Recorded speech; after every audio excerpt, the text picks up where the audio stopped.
Shalom. I'm Akish Viraj, a lion of the tribe of Judah. I would like to take this moment to commend all the camps that are doing or has done their part in waking up our people that are asleep. I am one of those people that used to be asleep. We truly needed and need these camps because, as the Most High says in Hosea chapter 4 verse 6, my people are destroyed for lack of knowledge. I tell you the truth, every camp has something they have brought to the table that has contributed to waking up our people, whether we may consider it to be right or wrong, bad or good. It's prophecy. The Most High in Isaiah chapter 45 verse 7 says, I form the light and create darkness. I make peace and create evil. I, the Most High, do all these things. The Most High has and continue to use every one of these camps, all for the benefit of the 12 tribes of Israel. However, we are also told through the word of truth of 2 Timothy chapter 2 verse 15, to study to show thyself approved unto Ahijah, a workman that needeth not be ashamed, rightly dividing the word of truth, in order that we don't fall back into the trap in which many so-called leaders placed us by trusting in those that were allegedly ordained to lead us. When we study, we must make sure that precepts that are the word of the Most High has been presented to guide us toward our second Exodus. As Isaiah chapter 28 verse 10 says, for precept must be upon precept, precept upon precept, line upon line, line upon line, here a little and there a little. Indeed, Most High, through your precepts I get understanding, therefore I hate every false way. Psalms chapter 119 verse 104. All the camps have played a part in bringing us where we are this day. As I had said previously, it's prophecy. According to Matthew chapter 24 verse 14 that says, and this gospel of the kingdom shall be preached in all the world for a witness unto all nations, and then shall the end come. That end is near, my people. And it's that time now for Judah and Israel to come together as a nation of Hebrew Israelites, to stand up as men and women, kings and queens, and prepare to Exodus for the second time. We must put away the discourse we have against one another and the camps, to mobilize and move. The second Exodus is upon us. Wake up now, that day has come. As Jeremiah chapter 16 verse 14 through 15 says, therefore, behold, the day cometh, said the Most High, that it shall no more be said, the Most High liveth, that brought up the children of Israel out of the land of Egypt. But the Most High liveth, that brought up the children of Israel from the land of the north, and from all the lands whither he had driven them. And I will bring them again into the land that I give unto their fathers. According to history, we as Hebrew Israelites were brought over as slaves with yokes around our necks through the transatlantic slave trade by ships in 1619 to Jamestown, Virginia, according to Deuteronomy chapter 28 verse 68, that says, and the Most High shall bring thee unto Egypt again with ships, by the way whereof I spake unto thee. Thou shalt see it no more again. And there ye shall be sold unto your enemies for bondmen and bondwomen, and no man shall buy you. What I tell you, my people, we have less than 5 years or less until our slavery shall be completed here in New Egypt, according to Genesis chapter 15 verse 13 to 14 prophecy that says, and he said unto Abram, know of a surety that thy seed shall be a stranger in a land that is not theirs, and shall serve them. And they shall afflict them 400 years. And also that nation whom they shall serve will I judge, and afterward shall they come out with great substance. Our slavery shall then be complete. On July 26th and July 30th of 2014, the ensign, a banner, our international royal flag for the nation of Judah and for the nation of Israel was set up in front of the White House, according to Isaiah chapter 11, verse 11 through 12. Prophecy that says, "And it shall come to pass in that day that the Most High shall set his hand again the second time to recover the remnant of his people, which shall be left from Assyria, and from Egypt, and from Pathros, and from Cush, and from Elam, and from Shinar, and from Hamath, and from the islands of the sea. And he shall set up an ensign for the nations, and shall assemble the outcasts of Israel, and gather together the dispersed of Judah from the four corners of the earth." That time is now that we as a nation of Hebrew Israelites unite. We must come to Washington, D.C. in numbers, my people, and assemble as a nation of Hebrew Israelites. We must occupy Washington, D.C. until our demands are met, and we exit it to the Jordan wilderness, our land. What are our demands? They are biblical demands. Demand that our identity, heritage, and nationality that we have forgotten about and stolen from us be returned. We are not so-called African Americans, Negroes, black, colored, etc. that has neither a nationality nor language. The Most High says about us in Jeremiah chapter 17, verse 4, "Thou even thyself shall discontinue from thy heritage that I gave thee, and will cause thee to serve thy enemies in the land which thou knowest not." We shall demand that the Federal Reserve promissory notes we've been given for all our labor be cashed in for real money, gold and silver. Those Federal Reserve promissory notes have promised to pay us real money. And we shall demand for reparation for the killing of our ancestors that there were thrown into the sea on their way over to this place.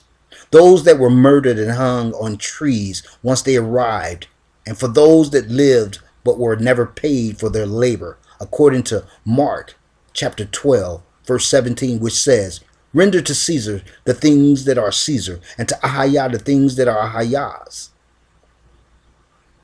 After these demands have been met, we demand to be airlifted by plane and or ship near the Jordan wilderness, according to scripture and prophecy of the Isaiah chapter 60, verse 8 through 9, that says, "Who are these that fly as a cloud, and as the doves to their windows? Surely the owls shall wait for me, and the ships of Tarshish first to bring thy son from far, their silver and their gold with them unto the name of the Most High, your Ahayah, and to the Holy One of Israel, because he hath glorified thee." This is prophecy. There is no way these prophecies can be fulfilled without a demand, and there is no way there can be a demand without a nation of Hebrew Israelites assembled together to demand them. Know for a surety that it is a fact that Israel came together as one nation during the first Exodus, in which Moses and Aaron demanded that we be set free to worship our Father in the wilderness, according to Exodus chapter 4, verses 22 through 23, in which the Most High said to Moses, "Thou shalt say unto Pharaoh, Thus says the Most High, Israel is my son, even my firstborn. And I say unto thee, Let my son go, that he may serve me." And Exodus chapter 7, verse 1, "Thou shalt say unto him, The Most High Ahayah of the Hebrews has sent me unto thee, saying, Let my people go, that they may serve me in the wilderness." This is what was said to Obama on the dates in question, previously stated.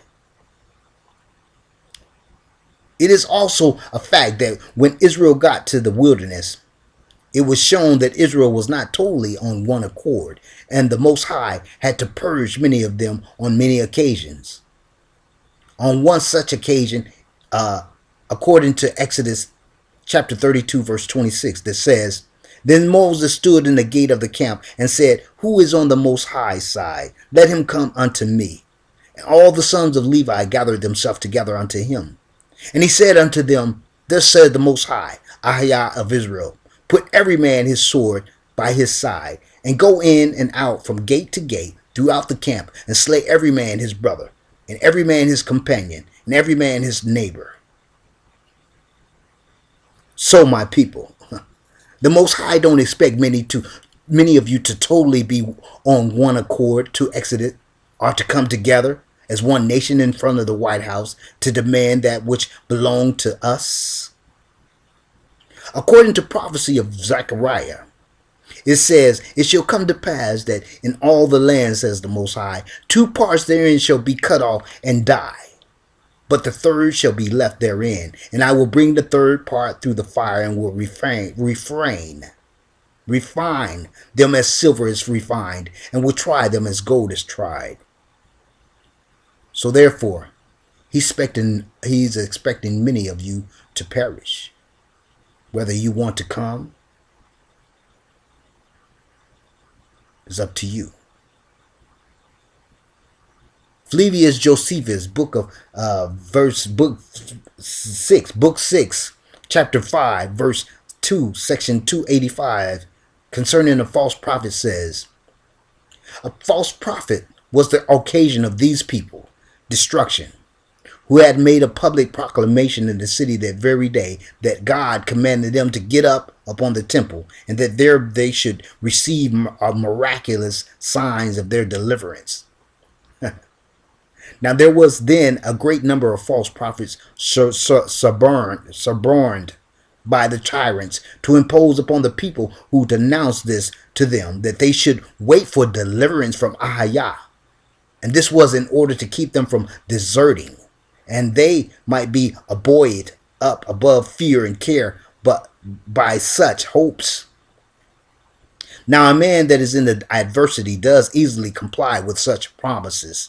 For when such a seducer makes him believe that he shall be delivered from those miseries which oppress him, then it is that the patient is full of hope of such deliverance. And it's so many of our people believe this in fear, with so many false prophets telling them to wait on the Most High or the Messiah.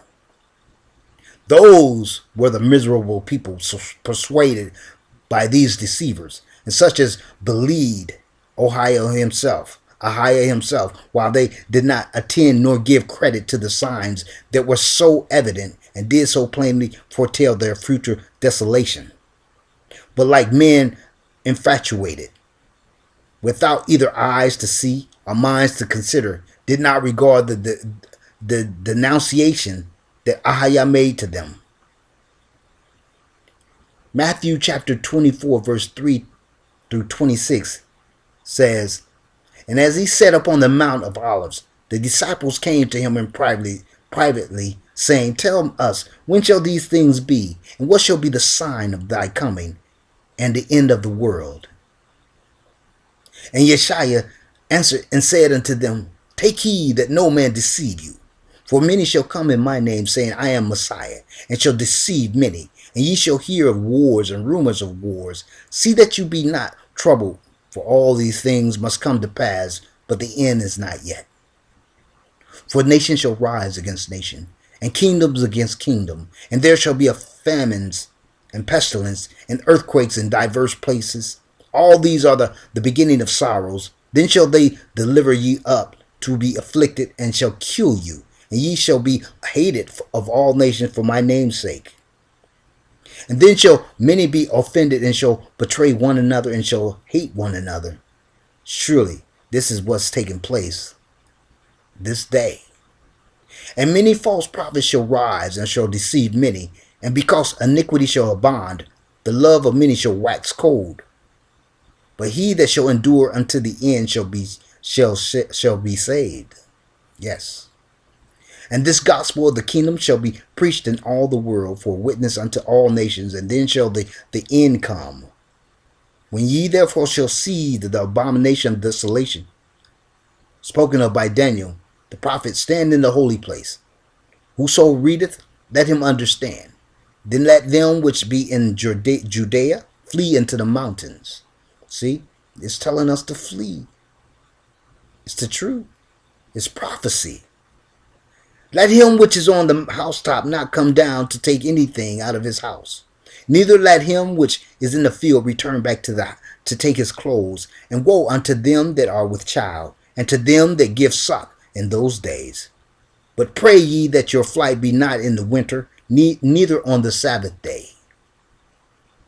For then shall be great tribulation, such as was not since the beginning of the world to this time, nor ever shall it be. And except those days should be shortened, there should no flesh be saved, but for the elect's sake. So those of you elect, know that you are the elect. It's time to move. It's time to mobilize. Those days shall be shortened. Then if man shall say unto you, Lo, here is Messiah, or there, believe it not. For there shall arise false messiahs and false prophets, and shall show great signs and wonders, insomuch that if it were possible, they shall deceive the very elect. Behold, I have told you before. Wherefore, if they shall say unto you, Behold, he is in the desert, go not forth. Behold, he is in the secret chambers, believe it not. However, know for surety, the Most High expect the elect that knows it's time for their second exodus to assemble together as a nation of Hebrew Israelites, for the second exodus is at hand. Let us come together and unite as a nation of Israel to occupy Washington, D.C., New Egypt. Now, as Moses and Aaron do, and our ancestors were in ancient Egypt, it's time to mobilize and move, my people. Shalom.